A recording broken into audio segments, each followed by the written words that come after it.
¿Qué tal amigos, amigas? Bienvenidos a una nueva edición de su podcast. Se tenía que decir, como siempre les agradecemos a quienes nos sintonizan a través de su plataforma favorita de podcast, a quienes nos escuchan a través de su plataforma favorita de podcast y a quienes nos ven también a través del canal de YouTube de Espacio Libre, www.youtube.com/Espacio Libre. Ahí nos pueden encontrar y pueden escuchar, ver los capítulos también anteriores de este podcast. Yo soy Paco Pérez García, @Paco al Sur en todas las redes sociales, en Twitter, en Instagram y también en TikTok, donde pueden encontrar también algunos extractos de lo que van comentando nuestros invitados semana a semana.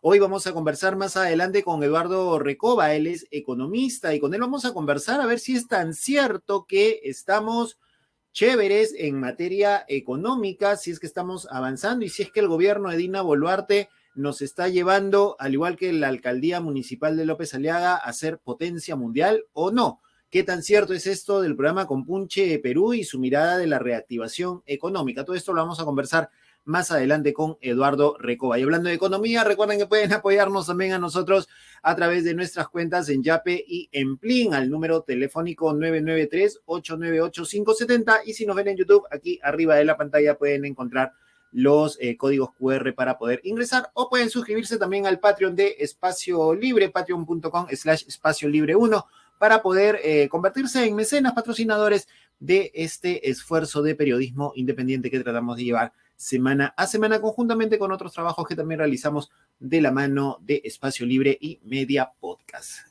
Vamos a iniciar esta edición, este episodio de hoy, respecto a un tema que marcó tendencia hace algunos días, la elección del defensor del pueblo. Contra viento y marea, el Congreso de la República escogió finalmente al defensor del pueblo, un defensor que parece va a ser solamente defensor del Congreso. ¿A quién va a defender Josué Gutiérrez? Al fil de Ollantumala de Nadine Heredia durante el gobierno humanista. Luego pasó recientemente a las filas de Perú Libre. Él ingresó al Congreso de la República en los últimos años como asesor de la bancada de Perú Libre, una persona muy cercana también a Vladimir Cerrón, toda vez que ha sido su abogado en el caso de los dinámicos del centro. Vladimir Cerrón, si ustedes revisan su cuenta de Twitter, es uno de los principales defensores del defensor. Ha llegado a decir incluso que en los 30 años que tiene de existencia la Defensoría del Pueblo, más bien lo que ha hecho esta Defensoría Caviar ha sido amilanar a la ciudadanía y no defender los derechos humanos de la gente. Eso es lo que ha dicho Vladimir Cerrón y tenemos ahora, pues, gracias a este negociado que ha habido en el Congreso, que ha revelado también el Diario La República, a este señor Josué Gutiérrez. Hay un negociado que ha revelado el Diario La República entre el fujimorismo y la facción de Perú Libre, liderada por Vladimir Cerrón, y es que Josué Gutiérrez, según reveló La República, se reunió a inicios de este año también con Nano Guerra García, el congresista fujimorista Nano Guerra García y un asesor de la bancada, con la intención de generar algunos acuerdos y algunas llegadas.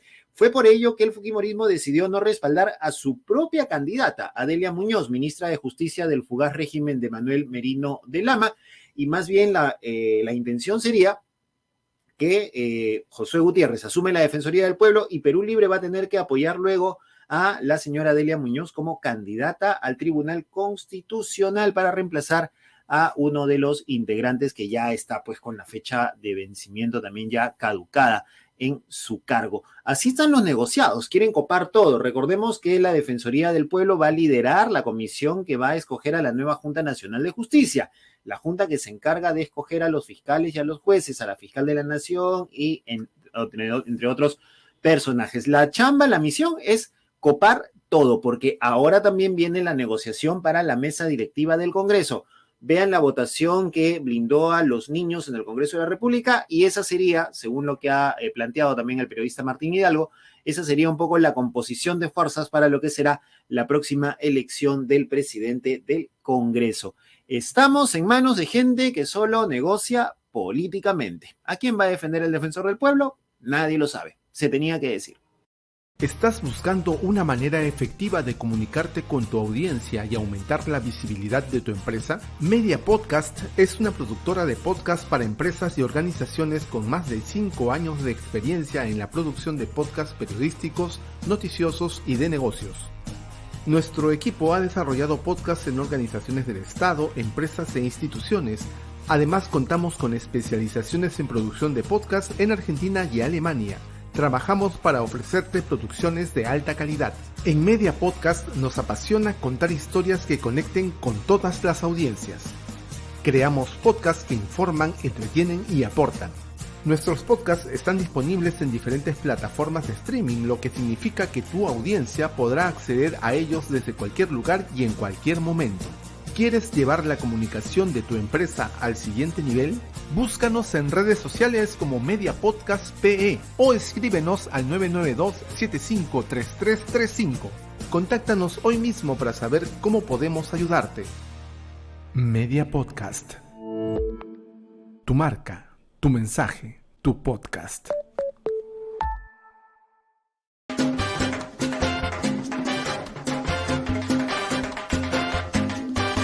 Y vamos rápidamente con nuestra sección Los Bytes, esos extractos de video, de audio, todo lo que va saliendo también en redes sociales y que va marcando tendencia. Y empezamos con Josué Gutiérrez, el flamante defensor del pueblo, quien el último fin de semana juró a su cargo en el Congreso de la República y en medio de su discurso ha tenido un llamado bastante interesante a la presidenta Dina Boluarte. Escuchemos lo que dijo Josué Gutiérrez respecto a la figura de los derechos humanos en el país. Señores autoridades, aprovecho esta ocasión para hacerle un llamado a la presidenta constitucional de la República que redefina el rumbo de los derechos humanos. No habrá paz, jamás, cuando hay una brecha social muy grande.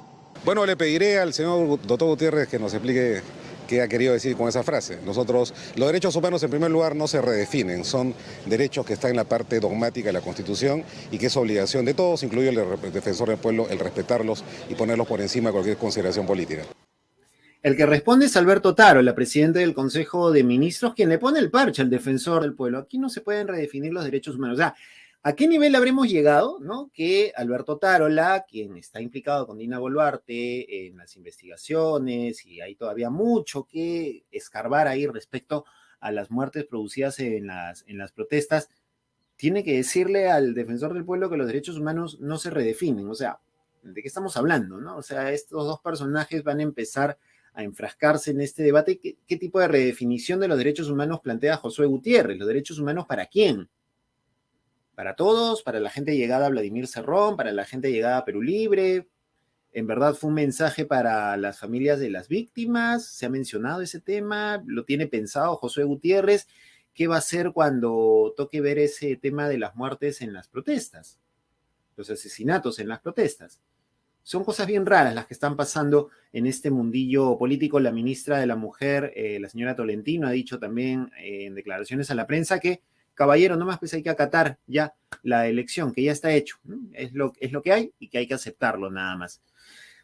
Va a estar bien raro ese cónclave entre Ejecutivo y el defensor del pueblo cada vez que tengan que llegar a un punto en común respecto a ese tema de derechos humanos. Y hablando de derechos humanos, quien también estuvo en la palestra este último fin de semana fue Pedro Pablo Kuczynski. Apareció en su emisora favorita, en RPP Noticias, para brindar una entrevista, pero también estuvo declarando para el diario El Comercio. Y en entrevista para el diario El Comercio ha hablado sobre el indulto trucho que se le dio a Alberto Fujimori. Recuerdan que nos arruinaron la Navidad hace unos años. PPK dijo, ok, vamos a indultar a Fujimori en plena Navidad, y fue una cosa terrible. Luego se conoció que había sido todo un negociado con Kenji Fujimori, los denominados Avengers, ¿no? A cambio de obras y otras cosas, y que el finado Mamani Quispe los reveló. Bueno, todo el rollo que ya nosotros conocemos.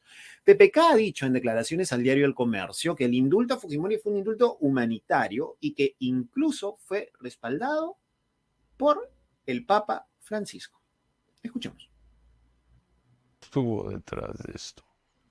Pero yo sí fui a Roma a invitar al Papa a venir al Perú y le hablé de Fujimori, papá, y me dijo, soltalo, chico. Esas fueron sus palabras.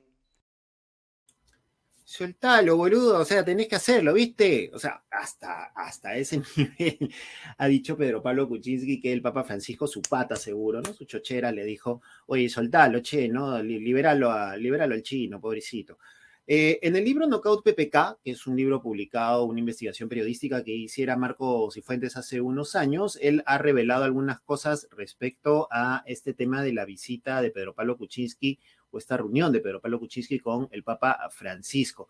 Dice que entre el 18 y el 21 de enero la visita del Papa Francisco se convirtió en otro paréntesis de estabilidad, porque estábamos con varias cositas, ¿no es cierto?, en ese momento. Señala que para muchos funcionarios esta sería su fecha límite, una meta sublime que recompense tantas amarguras. Algunos renunciarían, dice el libro, apenas Francisco abandonara el Perú. Meses antes, PPK había ido al Vaticano y mencionó su intención de indultar a Fujimori. Con diplomacia clerical le hicieron saber al presidente que lo mejor sería no mezclar un tema con otro. Quizá por eso, continúa Cifuentes, el viernes 19, durante un cónclave privado con la congregación jesuita, el pontífice no pudo ser más claro comentando la coyuntura peruana. Puedo decirte que no se trata de una verdadera reconciliación profunda, sino de un negociado. Es lo que habría dicho el Papa Francisco en esta reunión con la comunidad jesuita en nuestro país. PPK nos mintió con el caso de Westfield Capital, luego tuvo que aceptar que era su banquito y ahora aparentemente nos quiere mentir o nos quiere meter otra historia con el tema del indulto que a todas luces fue un negociado político para este enfermo terminal, el enfermo terminal más milagroso de la vida, dicho sea de paso, ya tiene como no sé cuántos años, más de 12 años, ¿no? Que está enfermo, que dice que se va a morir y ahí va. Hay que analizar en todo caso cuáles son las razones médicas y la potencia, ¿no?, que tiene Alberto Fujimori para seguir adelante.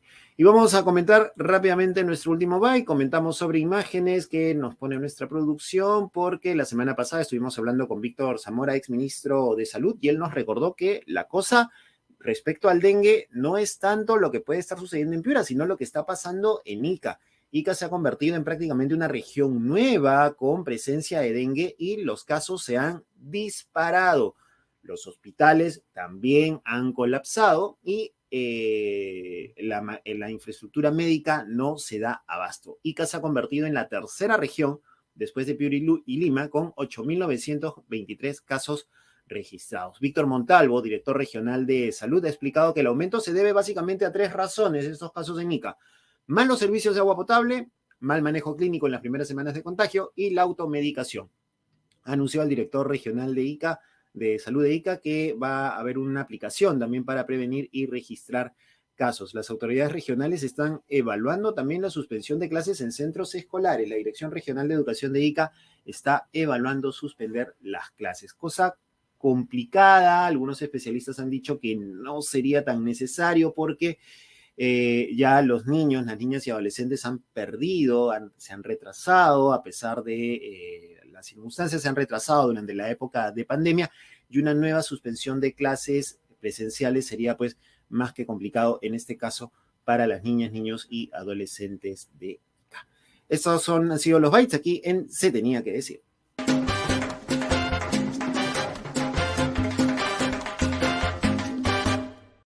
Y bien, continuamos en nuestro podcast Se Tenía que Decir y estamos ya en nuestra sección La Conversa para dialogar con Eduardo Recoba. Él es economista y con él vamos a hablar acerca de una situación o de varias situaciones en realidad que tienen que ver con la economía nacional. ¿Estamos bien? ¿Nos encontramos estables o cómo está la situación a nivel de la macro en diferencia con la microeconomía? Porque, y esto te lo vamos comentando, Eduardo, conversamos con gente todos los días, ¿no? Por cuestiones amicales, familiares, etcétera, y el tema del dinero parece ya no estar alcanzando, ¿no? Uno va al mercado y el dinero que usaba hace 15 días ya no alcanza ahora para comprar lo mismo. ¿Qué tal, Eduardo? ¿Cómo estás? Bienvenido. Bien, Paco, muchas gracias. Gracias a ustedes. Bien, empecemos un poco por hablar de lo primario, ¿no? De lo primordial, lo que le interesa a la gente del día a día, ¿no? Te comentaba el tema económico, la gente va al mercado, no le alcanza la plata, uno revisa las cifras y ve que el mismo gobierno reconoce que la pobreza ha aumentado, pero que sin embargo estamos bien, dicen. ¿Cómo estamos a nivel del tema económico, en realidad, aquí en el país? Mal. Estamos atravesando, digamos, una retórica que podría leerse como mixta, ¿no? Una retórica dispar. Efectivamente, por un lado hay una determinada estabilidad fiscal, ¿no? En función a una regla fiscal que no permite que el gasto se acelere de manera tal que pueda afectar la caja fiscal, lo cual no es muy bueno al final, ¿no? Porque una economía, digamos, tiene que gastar y gastar bien, y gastar significa gastar bien, de manera eficaz y eficiente. Y por otro lado, sí registramos, eso sí, una estabilidad monetaria que nos permite navegar en función a, por ejemplo, un tipo de cambio con determinada regularidad y trayectoria, que es lo que necesitan los hogares, ¿no? Tener una trayectoria en función, por ejemplo, a una variable como el tipo de cambio. Pero donde cojeamos, y aquí viene un poquito el comentario a propósito, por ejemplo, de la inflación, donde cojeamos mucho es desde la economía real. ¿Qué significa economía real? Significa chamba, significa trabajo, generación de trabajo, inversión privada, consumo, demanda, y en eso no estamos para nada bien, ¿no? De ahí que podríamos volver al inicio, ¿no? De ahí mi comentario de que es una situación mixta. ¿Hay plata en la billetera? Sí, pero no hay iniciativa para gastar esta plata en la billetera y por otro lado tampoco hay propuestas concretas en función a generación de empleo, en función a combate para mitigar una inflación que efectivamente puede ser importada, pero nosotros desde la política pública tenemos que hacer algo con ese efecto importado que nos hace tanto daño y no estamos haciendo nada desde hace 20 meses. Entonces es una situación, repito, dispar, pero que tiene una solución que ya está en blanco y negro, solamente que no existe la decisión política, la política pública, la gestión pública y finalmente la gestión de presupuestos que permita salir de esta situación. Ahora, en cuanto al tema del manejo del presupuesto, ¿no? Estamos enfrentando todavía los estragos del niño costero, posiblemente tengamos un fenómeno del niño, ¿no? Y cuando a la presidenta se le ha preguntado, oye, recursos para atender a las zonas afectadas, decían, no hay presupuesto en este momento, ¿no? Sin embargo, por otro lado, había presupuesto para armar a la policía, a las Fuerzas Armadas, etcétera. Entonces, ¿cómo es que se está manejando el tema presupuestal actualmente? ¿Se está destinando lo que se requiere destinar a quienes más lo necesitan en este momento o estamos en una improvisación total en cuanto al manejo presupuestario?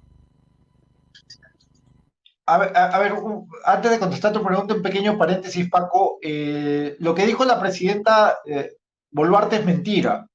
Sí hay dinero, sí hay dinero. Un pequeño paréntesis, ¿no? Sí hay dinero, sí hubo dinero entre marzo y abril para enfrentar, digamos, el ciclón Yaku y las emergencias en función a las lluvias en el norte. Les pongo un ejemplo. Ustedes pueden, tus oyentes, tus videntes pueden ir al cuadro 008, se los doy, incluso lo tengo mapeado, al cuadro 08 de las estadísticas del BCR, ahí van a encontrar la cantidad de dinero que tienen el gobierno central, los gobiernos regionales y los gobiernos locales en los bancos. Y cuando hablo de bancos, evidentemente son los cuatro, ¿no? Y ahí, al mes de marzo, me parece que había un saldo entre lo que tienen en soles y dólares de más de 101.000 millones de soles que están en el banco y lo más probable es que estén ahí hongueándose, por decir algo efectista, porque no sabemos si están en plazo fijo, no sabemos si esa plata está, por ejemplo, en fondos mutuos. Entonces, es mentira, insisto, sí hay plata, sí hubo plata y lo más probable es que habrá dinero, ¿no? Para enfrentar. Lo que no hay es decisión política. Cierro ese paréntesis. Ahora, ¿cómo se está gestionando el presupuesto? No hay de momento una gestión, Paco, no existe, no hay una política pública en función a gestión de presupuestos desde donde uno pueda decir, no solamente como economista, sino no solamente como técnico, sino como ciudadano de a pie, como periodista, no existe una gestión desde donde uno puede decir, ya, qué bueno que haya una partida presupuestal para, por ejemplo, provocar un espacio de exoneraciones tributarias que permita bajar el precio de determinados alimentos de la canasta. Qué bueno, no existe eso. Qué bueno que haya un fondo de estabilización fiscal en energía que permita bajar el precio del balón de gas ante la subida internacional del precio del petróleo. No hay. Qué bueno que los gasóleos, ¿no?, los derivados del petróleo, estén bajando porque ya la refinería de Petroperú no existe.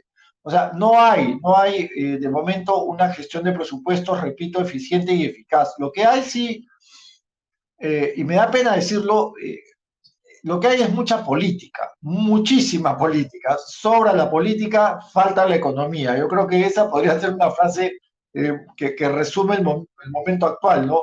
Sobran las portadas, sobran los titulares, sobran los horarios estelares en función a planes que son totalmente inocuos. Probablemente me estoy adelantando un poco, planes tipo Compunche Perú, que dan mucha portada, dan mucho titular, pero que al final son como las medallas de un militar que nunca fue a batalla, ¿no? O sea, son muy vistosas en el pecho, pero al final, pues este militar nunca combatió. Y eso es lo que está pasando, ¿no? Sobra la política, repito, y falta mucha economía. A propósito de Punche Perú, uno revisa la presentación de la semana pasada del ministro de Economía y ve que en realidad, pues, con Punche Perú tiene, ¿no es cierto?, suma varios programas que ya han habido, bonos que se han entregado, que lo que están haciendo es actualizarlo, como el bono proteico, que va de la mano con el bono FISA, etc. Y ve algunos puntos, por ejemplo, el tema del impulso de la inversión en exploraciones y operaciones mineras, impulso a la salud, impulso al turismo cultural, fortalecimiento en la industria aeroportuaria y naval, y por ahí seguramente entramos al tema de Chancay, etcétera. Pero es tan potente, tiene tanto punch este programa como se plantea, como se estipula, o simplemente estamos recogiendo lo que ya se ha hecho anteriormente. A ver, te lo explico de dos maneras, ¿no? Primero, en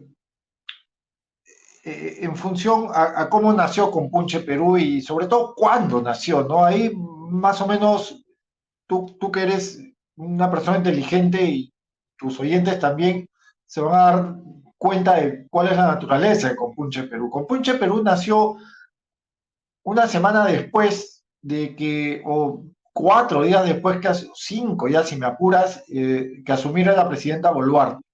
Y nació a través de una presentación de PowerPoint. Eso es Compunche Perú, es tan solo una presentación de PowerPoint, donde efectivamente, ¿no?, se fue copiando y pegando ciertas iniciativas del pasado, ciertas frases también tremendistas, ¿no? Hablan y frases que es increíble que haya, digamos, una propuesta así tan mal diseñada, ¿no? Porque ni siquiera podemos hablar de ejecución, porque de momento Compunche Perú realmente no ha sido ejecutado. No existe una ejecución presupuestal, por lo menos desde Compunche Perú, que me corrija el ministro Alex Contreras, pero no existe. Entonces, estamos viendo que ellos mismos, al lanzar este plan, se han disparado al pie. Y eso me lleva a un segundo punto, ¿no?, que mencioné al inicio, ¿no? Y es un ejemplo que te dice muy bien cuál es el perfil de Compunche Perú y de qué pie cojea, ¿no? Hablan en uno de sus planes, pilares, de una de sus claves, hablan de la generación de 130.000 puestos de trabajo, Paco, para acelerar en 1,2 puntos porcentuales el PBI. En castellano, hablan de 130.000 trabajos para elevar el PBI, que este año va a crecer probablemente entre 1,9 y 2,3%, que es crecer nada. A ver. Y es empleo temporal, ¿no? O sea, es súper paliativo. Vamos que es empleo, quizás el empleo que nace del gasto público, que es un empleo que puede ser formal, ¿no?, con todo respeto, pero no es sostenible, no es autosostenible y menos es prolongado. Repito, con todo respeto, nadie hace línea de carrera limpiando carreteras, nadie hace línea de carrera limpiando cuencas de río, nadie hace línea de carrera limpiando o mejorando infraestructura agrícola, ¿no? pero lo que voy es que para que probablemente 130.000 empleos suene una cifra baladí, pero a lo que voy es a lo siguiente. Para que tú, como economía primaria exportadora, puedas crecer entre 1 a 1,2, 1,3 puntos porcentuales del PBI, ¿sabes cuántos empleos necesitarías generar en una economía como la nuestra? Mínimo, mínimo, entre 300 a 500.000 empleos. O sea que no vengan con más mentiras, o sea, no vengan con que, o sea, encima de que está mal hecho, ellos mismos se disparan, o sea, si hubieran querido mentir, que pongan pues 500.000 plazas nuevas, pero han puesto 130, entonces yo creo que también para mentir y comer pescado hay que tener mucho cuidado y sobre todo no tener, digamos, no subestimar a la gente, ¿no? Entonces, esas son dos aristas que tiene con Punche Perú. Punche Perú nació básicamente para el titular, nació básicamente para, digamos, compensar las 60 muertes que lastra este gobierno, nació para compensar esa carencia de políticas públicas y carencia de derechos humanos que tiene este gobierno, que básicamente es una alianza cívico-militar, y más bien con Punche Perú lo que provoca es eso, ¿no? Horarios estelares, titulares, presentaciones del ministro en un día feriado donde todo el mundo estaba descansando, el ministro Contreras se le ocurre hacer una presentación. Eso ya está medido, eso ya está, digamos, en el mapa y no fue a propósito. Esa presentación que se hizo, me parece, el 1 de mayo, ¿no? Ya estaba dentro del mapa.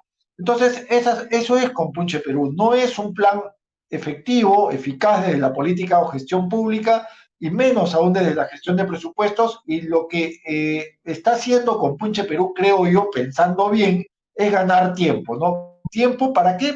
Bueno, para lo que tenga que hacer este gobierno, ¿no? Ahora, en materia de infraestructura, que es un tema que también está planteado dentro de este programa, tenemos lo más visto, lo más reciente, o lo que más se sabe en este caso, en todo caso, el tema del megapuerto de Chancay, ¿no? Se habla del puerto de Chancay como un hub para poder generar exportación e importación con Asia, ¿no? Para irte directo hasta Chancay, traer y llevar productos. Y sin embargo, dentro del mismo Chancay hay todavía reacciones contrarias o negativas frente a la creación, a la construcción, más cuando se produce este tema del derrumbe, en fin, unas tantas cosas que suelen ocurrir.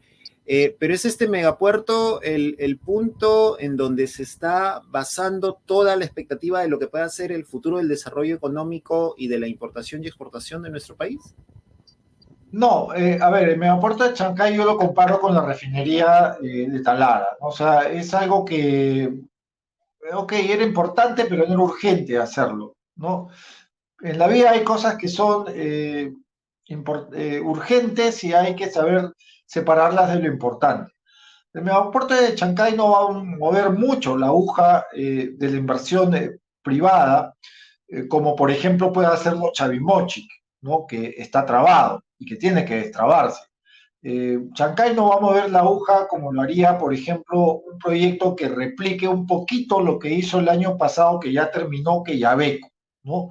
El megapuerto de Chancay no va a ser ni de lejos un proyecto minero grande, cuprífero, que permita abrir esos espacios de ingresos fiscales, que es lo que necesitamos en estos momentos para desarrollar verdadera política pública de gasto que vaya acompañada de inversión privada. Chancay no es Maje, Siguas, así te lo digo, ¿no? Entonces, estamos nuevamente vendiendo una idea, ¿no? Vendiendo humo.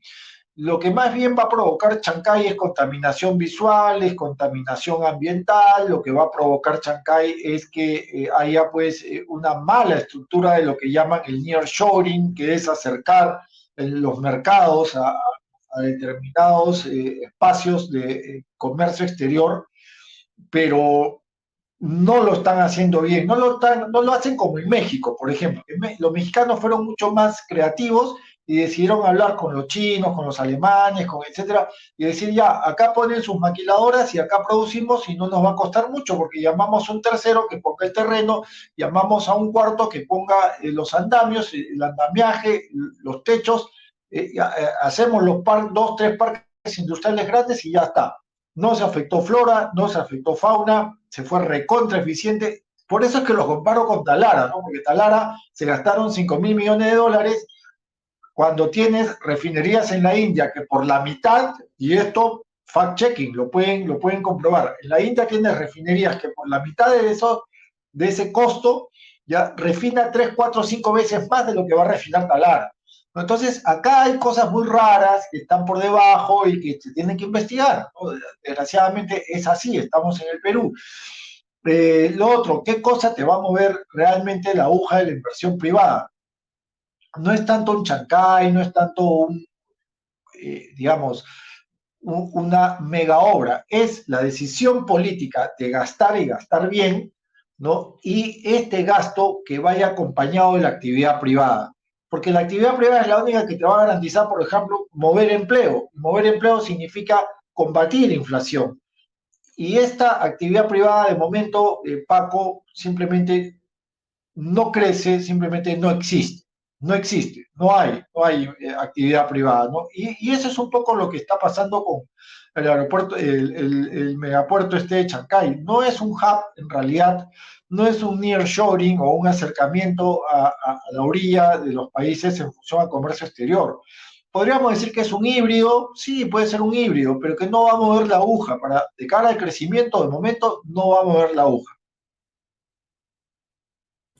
Finalmente, ¿cómo se explica, Eduardo, el tema de que a nivel internacional, ¿no?, según las cifras, por un lado tengamos la moneda más estable, ¿no es cierto?, de la región, aparentemente, según lo que se manifiesta, los reportes y todo esto, y por otro lado, Bloomberg publicó también la semana pasada que hemos tenido un bajón y posiblemente esto pueda empeorar respecto al tema de la inversión privada? ¿Cómo se explican esos dos matices? A ver, el tipo de cambio tiene una horquilla de explicación en la estabilidad monetaria que indiqué al inicio. Y estabilidad monetaria tiene nombre propio, ¿no? Banco Central de Reserva. Y el Banco Central de Reserva también tiene dos nombres propios, ¿no?, que son independencia y meritocracia. Y estas dos decantan en verdadera gestión pública. Entonces, y esta verdadera gestión pública tiene evidencia basada en datos. Y estos datos los puedo resumir en dos. Tenemos una de las mejores horquillas o rangos de reservas internacionales netas como porcentaje del Producto Bruto Interno. Y por otro lado, tenemos una posición de cambio para que el público lo entienda, tanto las RIN, las reservas, como la posición de cambio es tu billetera, ¿no? Es el fajo de billetes que tienen los cambistas en la calle para poder diseñar una compra-venta medianamente decente. El cambista es el BCR, el fajo son las reservas y la posición de cambio. Y si me apuras, existe un tercer factor, ¿no?, que tiene que ver con la capacidad de endeudamiento de la economía de Perú, que es importante. No obstante, es parte de la economía real, y estamos hablando ahorita de economía monetaria y bancaria. Es importante que un país no tenga más de un 30-35% como parte del PBI comprometido en deuda. Probablemente este número no nos diga mucho ahorita, pero cuando les cuente, por ejemplo, que Argentina tiene el mismo ratio de Argentina es 98%, ahí sí van a decir, caramba, Perú está bien, ¿no? Entonces, se explica por esos factores, Paco. Hay estabilidad monetaria, hay reservas, hay posición de cambio, la capacidad, el compromiso que tiene la economía peruana en función al mercado de dinero es todavía austero, ¿no?, en relación a otros países de América Latina e incluso economías emergentes, industrializadas. Entonces, ahí hay una explicación. La otra explicación, evidentemente, viene de afuera. El tipo de cambio se mueve en función a lo que va a diseñar y lo que está diseñando la Reserva Federal de los Estados Unidos, que es un sistema de 12 bancos centrales que vendría a ser el Banco Central estadounidense, en función a la tasa de referencia, ¿no?, que viene subiendo para controlar la inflación en Estados Unidos. Entonces, en función a que sube esa tasa, el dólar a nivel global va a ser más o menos fuerte. Eso por un lado. Por otro lado, esto también, a ver, corre por cuerdas separadas respecto a la economía real. Lo que acabo de hablar es pura economía monetaria bancaria, economía financiera, digámoslo así. Pero ya si nos vamos al terreno de la economía real, que repito, es chamba, es demanda, es consumo, ahí vamos a ver que efectivamente no existe una política definida desde hace 20 meses, ¿no? Y de estos 20 meses se paran los 16 de la anterior gestión, donde simplemente casi se destruye la política pública, casi se destruye la política económica, ¿no? Recuerda que en esos 16 meses de gestión hubo exoneraciones del impuesto selectivo, del impuesto general para combatir una inflación que al final resultó un desastre, ¿no? Las familias ricas tuvieron más ahorro que las familias pobres. Y tras esos 16, estos 4 últimos meses, donde la ausencia también de gasto real, verdadero, fuerte, potente, franco, no viene acompañada pues de la inversión privada. Y es esa inversión privada que el año pasado creció así, 0, ahora en el primer trimestre esa inversión privada va a caer en 12%. ¿Qué nos espera para el resto del año? Quizás una réplica de este primer trimestre, ¿no? El resto de los trimestres van a ser una réplica. El 2023 no vamos a crecer en términos de inversión privada y probablemente ya veamos cierta esperanza, cierta luz tras el túnel en el 2024 y esperemos que la inflación para ese año 2024 pueda bajar y esto permita generar más confianza por parte de los agentes económicos, de los inversionistas y puedan regresar poco a poco los capitales, los proyectos grandes, las iniciativas grandes y las propuestas grandes, ¿no? Y creo que eso es lo que está esperando este gobierno, ¿no? Porque por eso es que inventan planes, ¿no? Que no tienen ningún sentido, a ver si alguien en el transcurso de estos meses, que no va a suceder, pero probablemente en el 2024 sí, alguien afuera se le ocurra pues una iniciativa potente desde la inversión privada, ¿no? Esperemos que sea así, ¿no? Finalmente, y ahora sí para terminar, Eduardo, cuando hace un par de años o 3 años, cuando estábamos en medio de la pandemia y se habló de liberar los fondos de las AFPs y este tema de la ONP, etcétera, hablaba, por ejemplo, con Oscar Dancourt y él decía, la solución a la situación económica es liquidez. 3 años después, estamos en lo mismo, la gente necesita liquidez, necesita plata en efectivo ya en la mano para superar esta situación en la cual estamos. No, yo, a ver, nosotros cuando diseñamos los bonos universales, familiares, en el 2020 lo hicimos mal. Lo hicimos, como decimos los economistas, diseñamos un subsidio ciego. ¿Qué significa eso en castellano? Que yo le doy plata a Paco, le doy plata a Willy, le doy plata a todo el mundo, y no me importa quién sea, quién la recibe, le doy plata. Entonces, esa no es una buena política pública porque lo que estás haciendo es disparando por todos lados y a ciegas, ¿no? Con una venda en los ojos. Más bien lo que sí se necesita es actividad privada. ¿Por qué?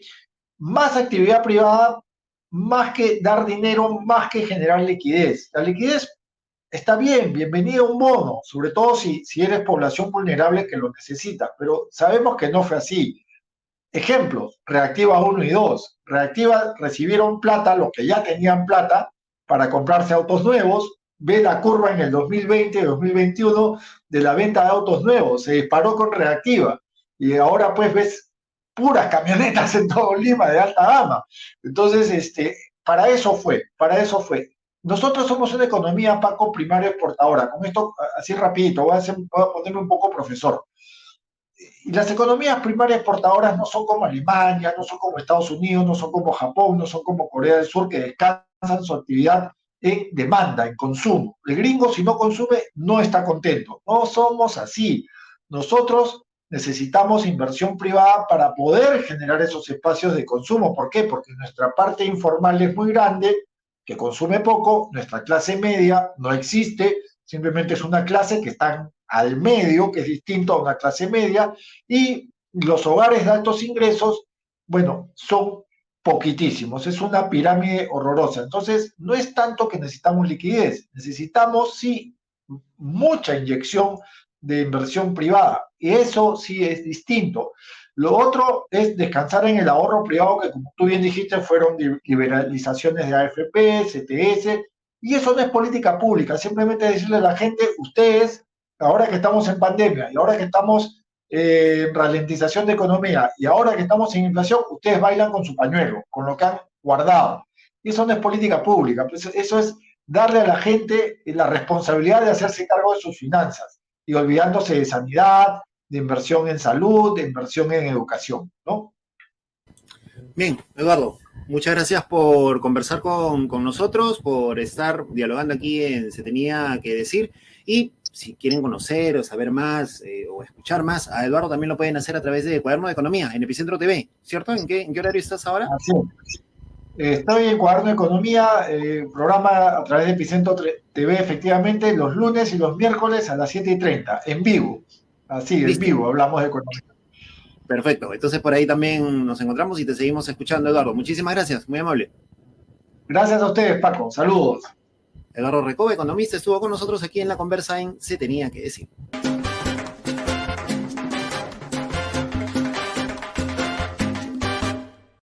Continuamos aquí en Se Tenía Que Decir y entramos a nuestro bloque pese a todo positivo, noticias positivas de otros segmentos, de otros temas que no necesariamente están pegados a la política y a la coyuntura nacional. Esta semana la noticia positiva viene en el deporte porque ha habido una gran participación peruana en el Campeonato Sudamericano de Atletismo Sub-20 que se ha realizado el reciente fin de semana en Bogotá, Colombia. El equipo nacional de estos chicos y chicas de la selección de atletismo sub-20 ha logrado 7 medallas de oro, 2 de plata y 2 de bronce. 11 medallas han logrado para el Perú. Las más destacadas de la delegación nacional han sido Anita Poma y Verónica Huacasi, quienes han logrado 2 medallas de oro cada una. 4 de las 7 medallas de oro han sido logradas por Anita Poma y Verónica Huacasi. Anita Poma, vamos con las medallas de oro. Anita Poma la ha logrado en los 1.500 metros y en los 800 metros. Verónica Huacasi ganó el oro en los 3.000 metros y en los 5.000 metros. Mientras que Luis Chávez y Rusel Juro lo han hecho en 5.000 metros y 3.000 metros con obstáculos respectivamente. Y finalmente Jefferson Cuno ha logrado la presea dorada en los 3.000 metros con obstáculos. Medalla de plata, 2 medallas de plata. Luis Chávez en 3.000 metros y Elvis Companoja en 5.000 metros. Y finalmente las medallas de bronce han sido logradas por Luz Marina Choquepuma en los 3.000 metros. Nider Pecho también bronce en los 3.000 metros y con esto han logrado pues cerrar una participación genial, espectacular por parte de la selección peruana de atletismo sub-20 que ha logrado pues esta cantidad importante de medallas. 7 medallas de oro, 2 de plata y 2 de bronce. 11 medallas han logrado estos chicos que no pasan los 20 años, ¿no es cierto? Están entre los 18 y 20 años y que han representado a nuestro país y han puesto el nombre del Perú en alto. ¿Lo han escuchado, lo han visto en algún lado? Si no lo han escuchado aquí primero en Se Tenía Que Decir, porque tratamos de resaltar siempre estas noticias positivas. Arriba Perú, siempre, siempre en todo. Arriba Perú, vamos, Se Tenía Que Decir.